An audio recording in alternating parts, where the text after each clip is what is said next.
Assalamualaikum warahmatullahi wabarakatuh. Alhamdulillah, alhamdulillahilladzi hadana li hadza wa ma kunna linahtadiya laula an hadana Allah.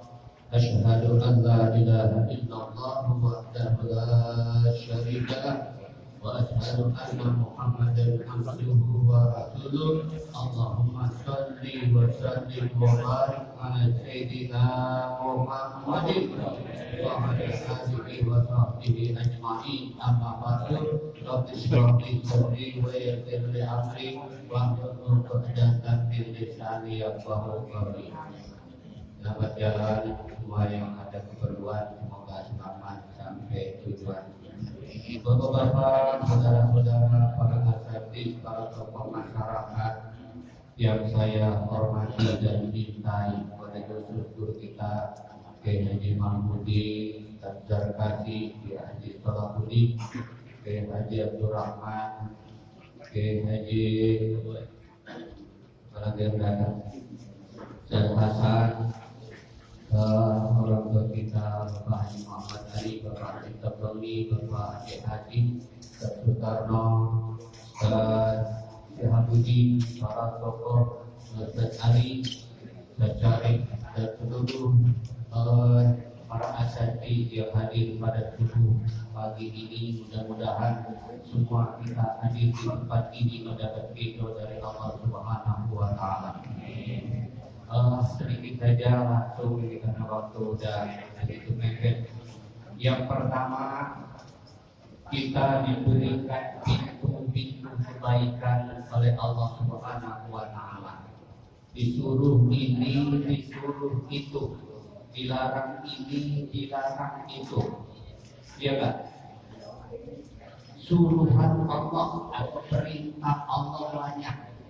Ya, kalau orang yang bikin banyak aman perintah ini, nah, itu sebenarnya harus kita sikapi dengan sikap positif. Alhamdulillah, dengan banyaknya perintah Allah, kita semakin banyak ladang pahala yang akan kita peroleh. Sholat 5 hari itu pahalanya luar biasa, diampuni dosa kita. Jalan setiap langkah dari rumah ke musola ke masjid, dari masjid dan musola ke rumah, diampuni dosa kita, diangkat derajat kita. Kita berzikir habis sholat, luar biasa pahalanya. Bapak, zikir habis sholat itu jangan ditinggali. Kalau saya dulu masih kecil itu biasa. La ilaha illallah la syarika lah, lahul mulku wa lahul hamdu yuhyi wa yumiitu wa huwa ala kulli syai'in qadir. Berapa kali? 10 kali. Kalau bisa jangan dikurangin tuh, terutama maghrib sama subuh. Jangan dikurangin jadi 3. Ya, 10. Nah, kalau doa ada yang 3 boleh. Ya. Terus kalau 3 atau kurang dari 10 bagaimana? Ya pahalanya tetap ada. Cuma kalau 10 itu Bapak jangan berubah posisi pada saat kita duduk tahiyat tuh. Tahu duduk tahiyat kan? Jadi kita Assalamualaikum warahmatullahi. Posisi duduk kita jangan dirubah. Tetap kaki kita dalam keadaan seperti tasawuf. Itu sampai kita membaca la ilaha illallah la syarikalah dan seterusnya 10 kali. Ya, ada Allah mantan salam, terus Al-Fatihah, baru kita rubah kaki kita itu. Orang yang begitu kata Nabi akan diampuni dosanya. Jadi jangan Assalamualaikum warahmatullahi langsung merubah kaki. Ya, langsung duduk sila. Ada aturannya. Ya, itu semua dalam rangka kita memperoleh ampunan dan ridho Allah Subhanahu wa Ta'ala. Baca Fatihah, baca Qul 3 kali kan sama dengan maknanya dengan membaca Quran 1 Quran 30 juz. Sepertiga dari Quran adalah surat Al-Ikhlas. Nah, satu kali Nabi bertanya kepada sahabat, siapa yang dapat membaca Al-Quran dalam waktu singkat, nggak ada yang bisa. Saya kali dibaca kurang kali 3 kali, dan itu sudah memenuhi syarat. Itu kita baca dalam sholat Al-Falaq, An-Nas, terus subuh dan maghrib kita baca surat Al-Baqarah sampai Mudalil, Muttaqin, terus ayat kursi, terus amanah Rasul, terus syahidallah yang jarang-jarang orang yang baca. Yaitu syahidallah luar biasa keutamaannya. Syahidallah la ilaha illallah wal malaikatu. Itu imam baca yang hafal, nanti makmumnya lama-lama hafal. Ya enggak? Ngikutin lama-lama hafal. Saya sendiri nggak pernah tuh ngapalin syahidallah la ilaha illallah wal malaikatu dan ngapalin baca. Enggak, boleh ngikutin aja. Ya, ayat kursi boleh ngikutin, amanah Rasulullah boleh ngikutin, semua zikir-zikir yang saya hafal sekarang dan saya terusin itu boleh ngikutin orang tua. Jadi enggak kayak anak sekarang kok assalamualaikum warahmatullahi wabarakatuh pada keluar. Ya enggak? Sunahnya banyak ya. Saya lihat di mana-mana itu di sini di mana-mana dah. Begitu salah anak-anak lari langsung. Loh, mana yang mau bisa? Tadi lah mulai cari kalau walaupun 10 kali dibaca, nggak bakalan apa dia. Ya, gitu. Ya, jadi kita terusin. Ya, apalagi selawat yang tadi, yang udah dulu Ustaz Mahmudin setahun membahas selawat. Bapak-bapak udah ngamalin belum selawat? Udah ngamalin belum selawat? Ya. Targetin sehari berapa? 100. Dikit 100. Kalau selawat pendek, Allahumma sholli ala Muhammad wa ala ali Muhammad. Lalu saya Mahmudin yang salawat jibril, sallallahu ala Muhammad, sallallahu ala Muhammad, sallallahu ala Muhammad. Kan pendek tuh. Untuk 1000 kali paling juga 15 menit sudah sampai. Ya. Terus Allahumma sholli ala Muhammad wa ala ali Muhammad. Lalu Allahumma sholli sholatan kamilah wa sallim salaman tamat. Cuma panjangan. Allahumma sholli ala Muhammad anjil rumah ada mubarak indah kaya umat. Kiamat sholawat yang pada saat kita tahiyat Allahumma sholli ala sayyidina Muhammad wa ala ali sayyidina Muhammad kama sholaita ala Ibrahim wa ala ali Ibrahim dan seterusnya. Yang Ustaz Danu tuh kalau mau balik selalu pakai selawat itu, ya kan? Yang di mana? NMC itu yang mau batin orang ya kena macam-macam gitu. Selawat kayak itu dia baca. Itu memang kita baca dalam sholat, setiap sholat baca sholawat itu. Nah, kita tinggal ngamalin. Artinya mau enggak kita bersolawat sedapat mungkin sebanyak-banyaknya. Paling tidak sehari kalau bisa berapa? 100. Yang saya sering sampaikan 1000. Berapa? 1000. Allahumma sholli ala Muhammad wa ala ali Muhammad. Allahumma sholli ala Muhammad wa ala ali Muhammad. Allahumma sholli ala Muhammad wa ala ali Muhammad. Semenit 100 bisa. Atau paling enggak 50. Ya, semenit pendek. Allahumma sholli ala Muhammad wa ala ali Muhammad. Allahumma sholli ala Muhammad wa ala ali Muhammad. Allahumma sholli ala Muhammad wa ala ali Muhammad. 1000. Siapa yang baca sholawat 1000 busyirallahu bil jannah qabla ayyamuta, akan dikasih kabar gembira buat orang yang baca sholawat 1000 kali sehari. Anda penggemar sholawat sebelum mati dikasih kabar, ini kamu nanti akan menjadi penghuni surga berkat baca sholawat sehari 1000. Sanggup tak? Sanggup. Pasti sanggup. Bagaimana kemauan di hati kita? Ya, kalau kita hati kita mau kok di subuh ya. Habis subuh sholawat aja. Sholawat diampuni dosa kita, diangkat derajat kita. Orang yang paling dekat hari kiamat dengan Nabi Muhammad adalah orang yang paling banyak bersolawat.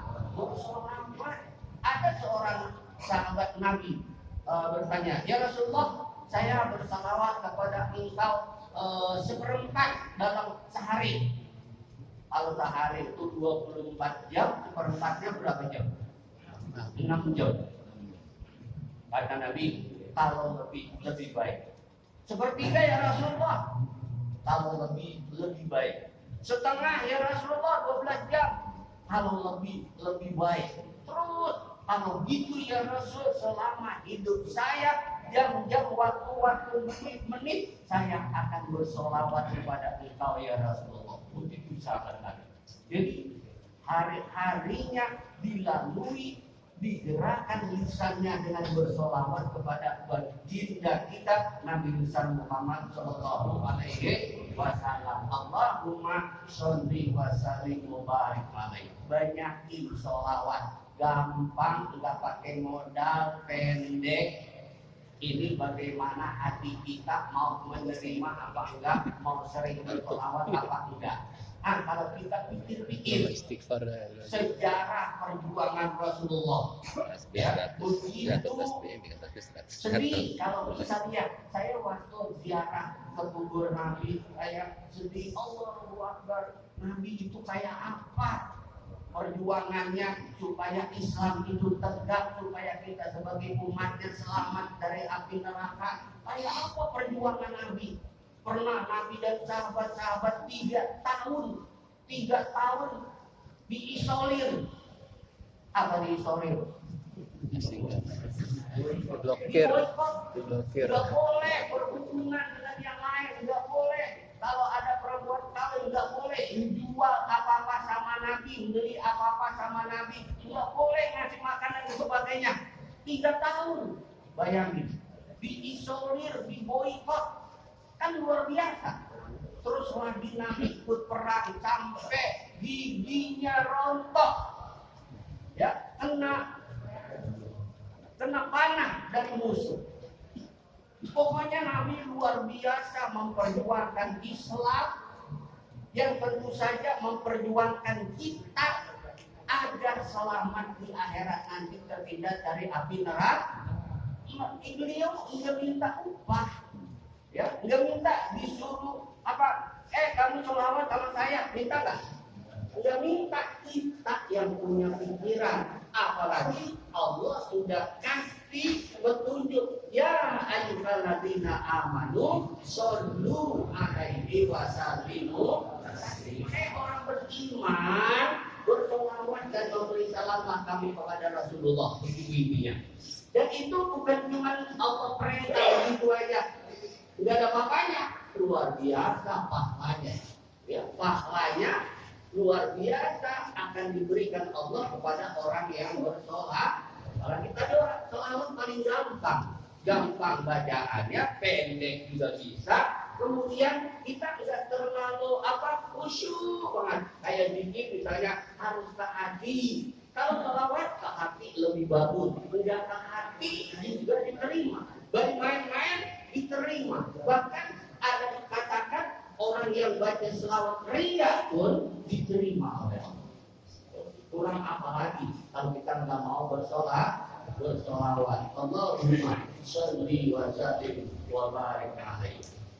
Ya, ini sudah jam 6 kurang 5.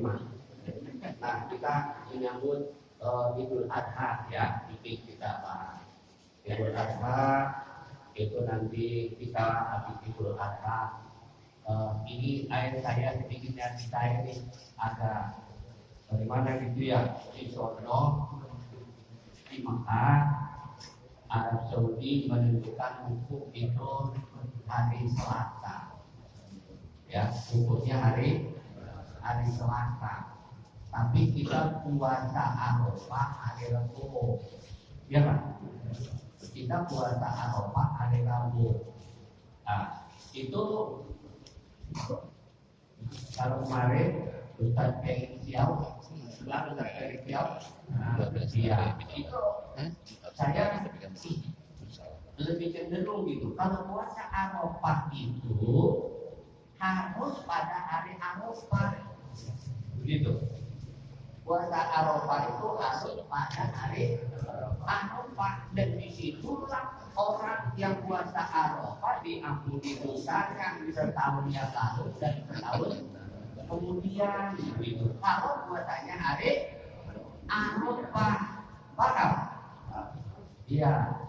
Nah, saya juga kemarin tahun lalu puasa hari Arafah di sono hari anu gitu ya.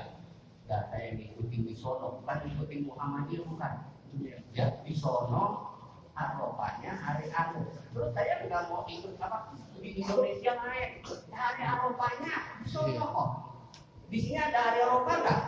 Nggak ada. Apa ada hukumnya nggak? Di sini di Indonesia di belahan bumi yang mana-mana pun kagak ada hukum yang ada di Arab Saudi di Makkah. Nah pada saat hukum itulah hari Arafah, orang yang puasa hari Arafah diampuni dosanya setahun lalu dan setahun kemudian. Kalau puasanya di hari Arafah, kalau puasanya di hari Arafah nggak ada dalilnya. Gitu Bapak. Saya nggak ngikutin Muhammadiyah ya secara apa namanya pikiran kita Arafah karena iya ya ini Pak terakhir Bapak ya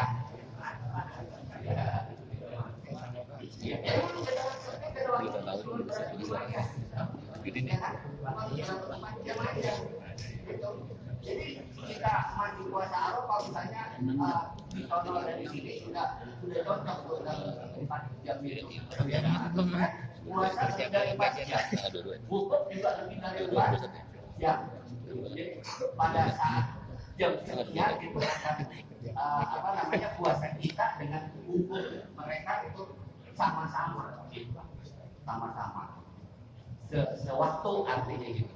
Bapak jangan jadi polemik ya. Ini mah pikiran saya, hati saya lebih cenderung kalau puasanya itu berbarengan dengan wukuf di Arafah. Ya, saya nggak masak, dan nggak apa namanya nggak menyuruh, ya terserah mau pilih mana, ya itu. Nah, kemudian bagi yang punya kelebihan harta masih ada waktu untuk kita kurban untuk membeli kambing ya minimal kambing. Nah ini yang biasanya kita satu kambing satu orang, padahal Nabi berkurban 2 kambing. Nabi peruntukkan 1 ekor kambing untuk beliau dan keluarganya. Keluarganya banyak kan? Banyak, ada anaknya, ada istri-istrinya. Itu dikorbankan 1 kambing. Yang 1 kambing Rasulullah korbankan, ini kurban untuk umatku yang gak mampu membeli kurban, ya itu dipotongin kambing oleh Nabi, ini kurban untuk umatku. Ya, jadi orang-orang yang nggak mampu kurban selama hidupnya itu udah ditanggung sama Nabi kurban yang udah dikorbanin. Berarti 1 ekor itu bisa untuk berjuta-juta kaum muslimin.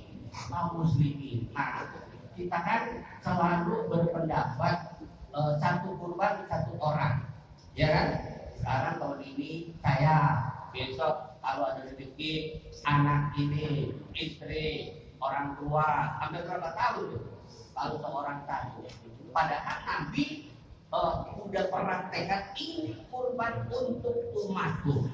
Maka kalau kita kurban 1 ekor kambing, itu niatkan ini kurban saya dan keluarga saya, anak, istri, orang tua. Itu diniatkan begitu, maka mereka semua akan mendapat pahala dari Allah Subhanahu wa Ta'ala. Kita ubah. Karena itu memang dicontohin Nabi, dicontohin oleh Nabi 1 ekor untuk umatku. Banyak kan umat Nabi, 1 ekor untuk keluargaku. Nah, begitu. Nah, ini juga sudah dikulas oleh Habib yang almarhum. Ya, Habib Aldi Habib udah diulas di situ. Hadisnya memang ada begitu. Ya, jadi kita kalau kurban 1 ekor ini bukan buat pribadi saya, tetapi buat saya dan keluarga. Ya, keluarga untuk istri, anak, orang tua.